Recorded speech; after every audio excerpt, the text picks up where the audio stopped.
This channel does not promote any violent, harmful, or illegal activities. All content provided by this channel is meant for an educational purpose only.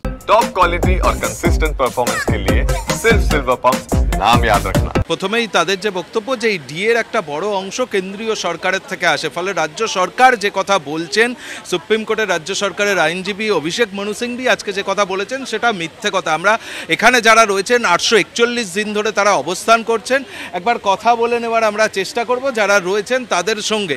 আর এখানে যারা অনেক দিন ধরে আন্দোলন করছেন চন্দনবাবুর সঙ্গে একবার কথা বলবো। এই যে রাজ্য সরকার বারংবার এই যুক্তিটা কেন দিচ্ছে যে টাকা দিতে গেলে এই কোমর ভেঙে যাবে?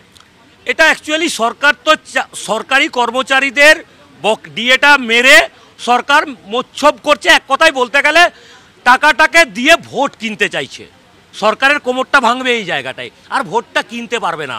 আপনাদের চ্যানেলের মাধ্যমে একজন দায়িত্বশীল নাগরিক, একজন দায়িত্বশীল সরকারি কর্মচারী হিসাবে এটুকু বলতে পারি, কর্মচারীদের ডিএ দেওয়ার জন্য যদি কোনো জনমুখী প্রকল্প আটকে যায়, সরকারি কর্মচারী হিসাবে আমরা প্রত্যেকে সরকারকে আরও ডোনেশন দেব, কিন্তু কোনো জনমুখী প্রকল্প আটকাতে দেব না। হ্যাঁ, জনমুখী প্রকল্প, ক্লাবকে টাকা দেওয়াটা, মোচ্ছব করাটা, সেগুলো কি জনমুখী প্রকল্প? রাস্তাঘাট, শিক্ষা, স্বাস্থ্যের কোনো যদি ব্যাঘাত ঘটে, সরকারি কর্মচারীরা দায়িত্ব নিয়ে যেমন বিগত দিনে পালন করে এসছে, আগামী দিনেও এই রাজ্যটাকে এগিয়ে নিয়ে যেতে সাহায্য করবে এবং সাধারণ মানুষের পাশে থাকবে। বদ্ধপরিকর আমরা সাধারণ মানুষের পাশে থাকতে। আমরা সাধারণ মানুষকে পরিষেবাটা আমরা দিই। নেতামন্ত্রীরা বড় বড় কথা বলে, কিন্তু বাস্তবে পরিষেবাটা আমরাই দিই।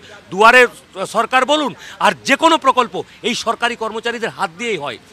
আবারও বলছি, কোনো যদি জনমুখী প্রকল্প আটকায়, আমরা আমাদের পকেট থেকে টাকা দিয়ে সরকারকে সহযোগিতা করব।